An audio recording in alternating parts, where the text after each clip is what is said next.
Can I tell you some of the things I've heard? Yeah, you can respond have to at that. it, because it's hard to dig down, because these are things that you see. So, you do see and hear these things, and you go, "Oh, okay, well, well, that's not the case," or "Shit." All So right. one of the things that I had heard, Sure. and it was a different me back then than what it is now, Yeah. and I sort of took it at face value, was that in the beginning that you weren't trained. Correct. And you had heard, I'm sure you had heard that as well. Yes. I mean, that's one that I would have definitely said. I mean, how does something like that get started? I think that's from moving. That's what it is. Because the funny thing is with that, there's never a doubt in anyone's mind down in Jersey and Philly and New York. This is a metroplex for wrestling. Like, there's just nonstop wrestling there. Taking myself out of that area and coming to a whole new area, that's hard to do.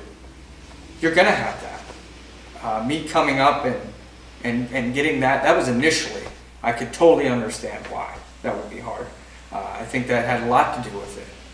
Because there isn't like, I can go grab this guy over here and he can tell you, or so on and so forth. The other one I've heard, and I know you've had to have heard this before too, that what you do as far as deathmatch wrestling is not wrestling, it's garbage wrestling. Right. How would you respond to people that would say that?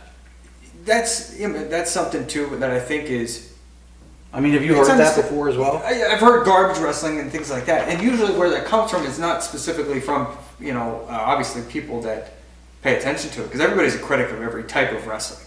Like, even though you're into deathmatch wrestling, you can still be a critic of deathmatch wrestling. Mm-hmm.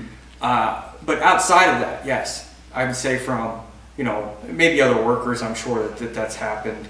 I know I've had discussions with people or tried to talk to people. It's very hard to convince somebody that deathmatch wrestling is a good idea, which I'm not saying it is. It's all particular to you and whether you want to take that. There's a small group of people that do this, small group, and the fan base is there, and it expands pretty wide as far as the fans. Well, I think what I would say is that trying to convince someone that doesn't like deathmatch wrestling Yeah.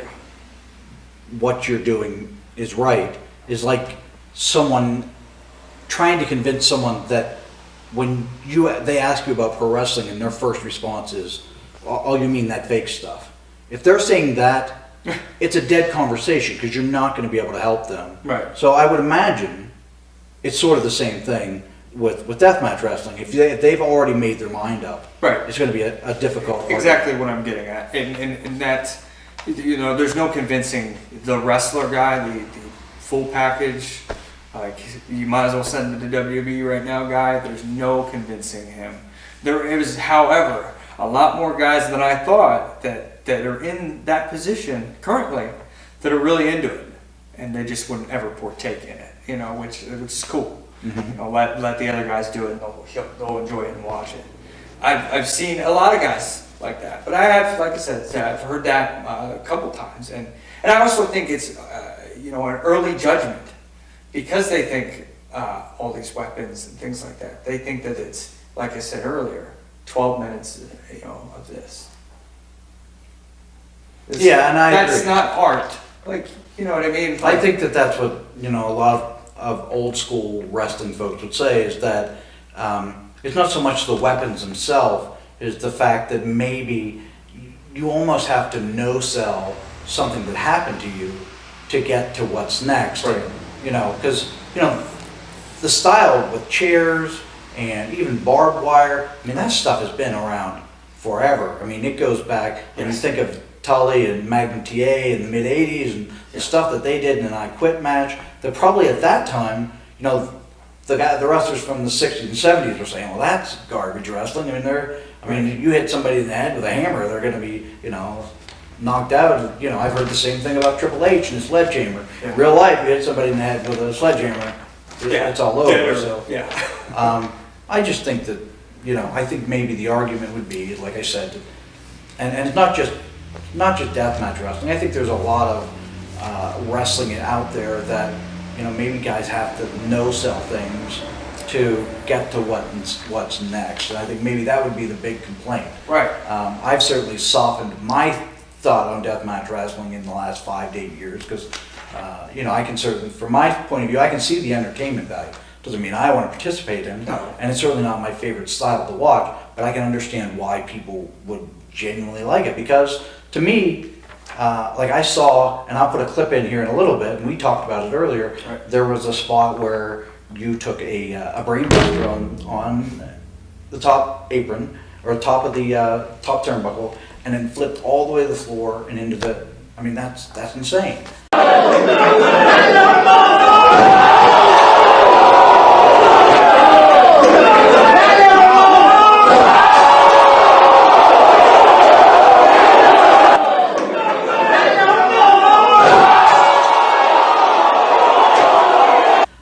I saw another one where you did a flip through and you went into a big glass pane and into chairs onto the floor. I mean, it was...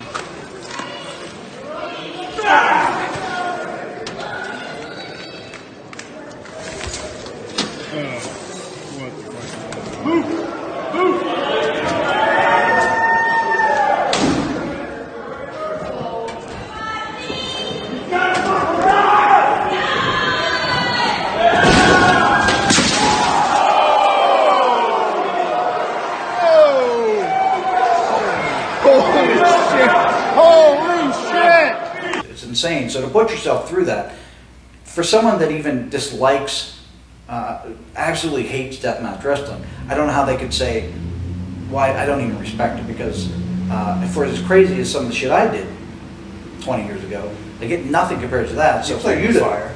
I did play with fire, yeah. But like, to do the things that you did, there's no way, there's nothing anybody can do other than respect that, in my opinion. Okay. So, I guess the question out of all that is, I mean, is there any way to convince people that what you're doing has, that would hate it, have real, that what you're doing has a genuine entertainment value? I think it would be placing that in front of them and making them watch a whole match. I think that a lot of this stuff in this judgment is also based on the quick, the quick clips online, things like that. The clips in the past where, I mean, you talk to anybody that's done even just a ladder match in the past. And typically what you'll hear is that I would have went about it a different way. Because, maybe the whole time you weren't actually realizing you were going for something. You were just setting up spots to do cool stuff off of. Maybe if you would have focused more on the fact that there is a goal here is to reach the belt. It's that same concept like that you think about it, like it's setting this up. So I think if a person actually sits and just watches how this stuff is set up and how it goes into, there is psychology still there to it. There is also still a way that we're trying not to kill each other. We will talk each other out of stuff. And, even with the brain buster you mentioned. Yeah, people I said, that, and I love this about it, that thought that I did it on purpose. That's a crazy line there. I would have said I thought you did it on purpose. I don't know that, like, the result of flipping into the floor and into the guide rails was your ultimate goal. No. But I think that to look at it on the surface, it looks like you had meant to hit there and then sort of just, come down on your face on the floor, or on your stomach, Right. as opposed to your face and No. your head Right. into the guide rails. So. But that was not the case. That was legitimately an accident that turned into whatever. And we of course took a negative and tried to turn it into a positive, and I wasn't dead. So of course I'm going to tell them, exploit it. Because by all means, exploit it if it's going to happen. But back to the question that in hand is that I would want them to sit and watch a match. And like, I'll probably send you a match. I'll probably send you, whatever I Please can. send me a few. Yeah. Just to see it, how it works, and to take yourself out of that way of this is the one way to go about it as far as putting together a wrestling match is concerned. Because you also realize that there's a lot of this that works, yes, universally. But you also realize that some of this shit will not fly in Jersey. Some of the things that you think would be cheap or might work here will not work there. And that's an element I don't think a lot of people realize, that don't get out of the area, or that don't go other places in general. Not even just here. But don't expand and go out and realize that, man, trial and error. For the first time I wrestled in Canada, it was like wrestling for the first time, because you had to show them what you were about. Not everybody knew. There was maybe 5, 6 people that knew who I was because of the deathmatch wrestling. But I had to sit there and present myself. So let's say we're here, we're at Bombshell Tattoos in Newry, Pennsylvania. Mm-hmm. You leave this interview, you walk outside, and there's an 18-year-old kid out there, and he walks up to you and says, "Wow, G-Raver, I love what you do.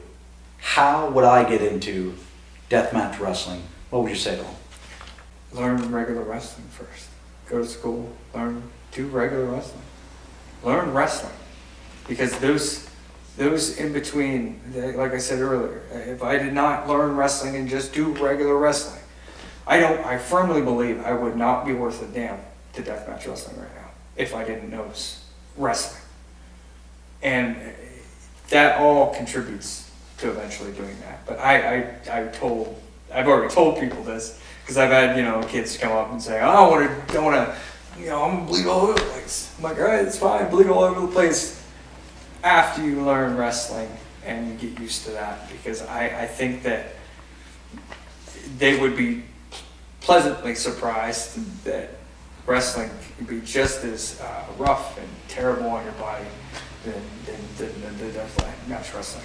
Because I've gotten hurt worse just regular wrestling. What's next? I want Japan. Like, I want it bad. How do you get from here to there now? Keep being here. Like I said earlier, keep that high thought process, keeping that positivity up about what you're doing.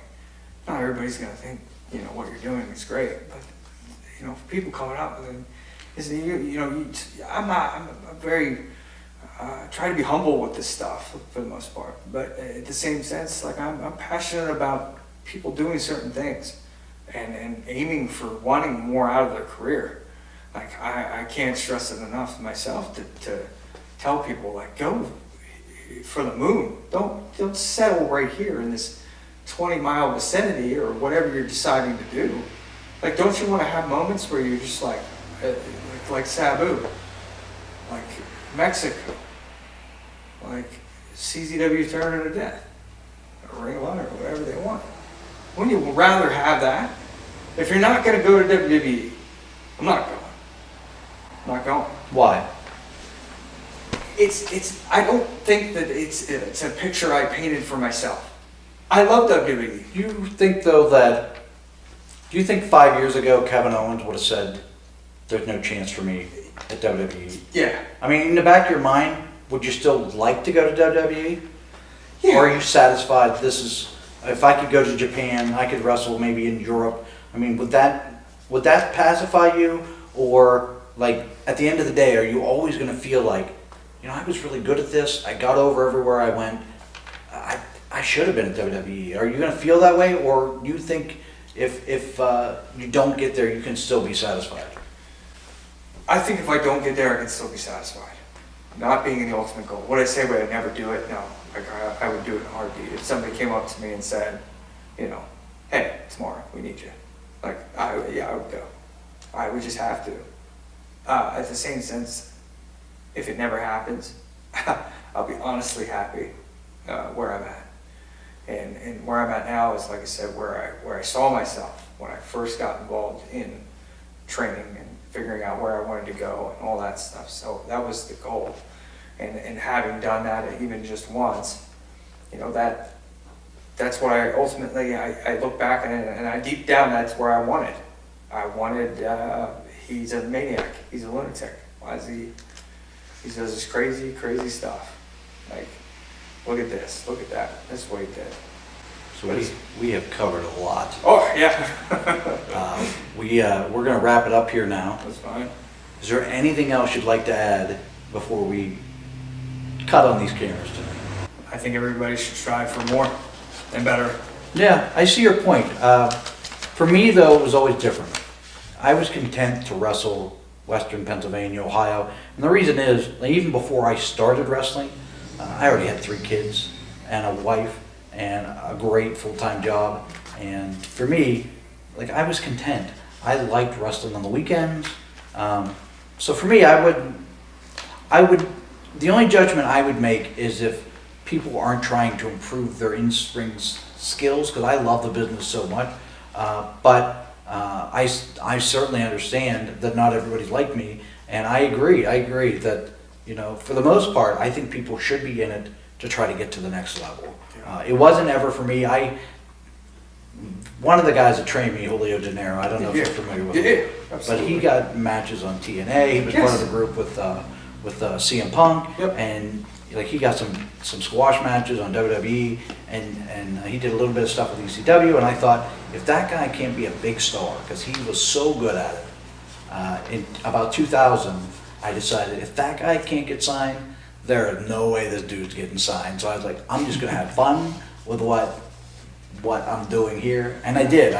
Between KCW and Altoona, and then wrestling, in Ohio and Pennsylvania and West Virginia, like I had so much fun. I had a great time, and I think at the end of the day, sometimes guys forget about that. I mean, it's nice to have goals and where you want to get to, but golly, man, you gotta have fun along the way, because Absolutely. I mean, it could be over in a flash. It could be over tomorrow. And for me, 19 years, guess what?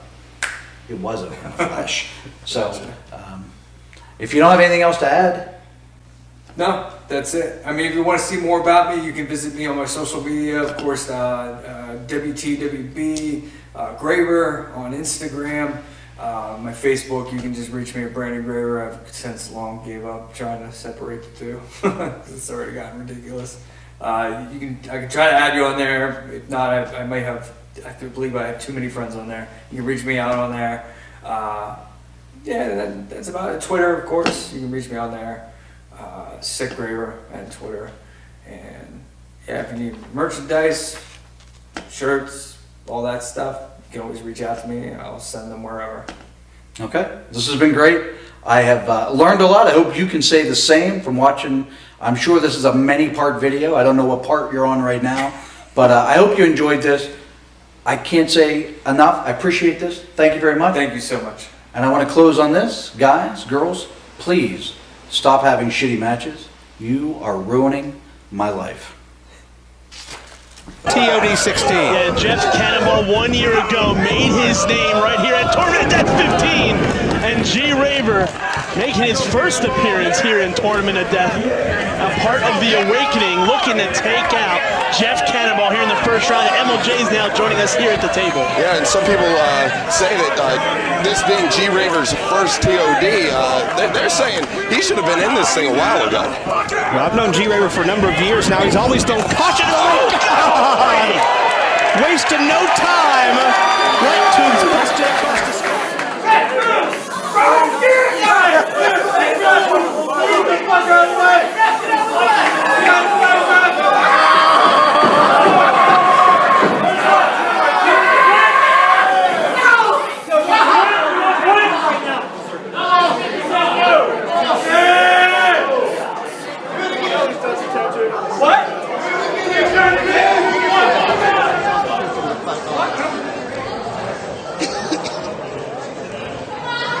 Oh my God. Oh my God.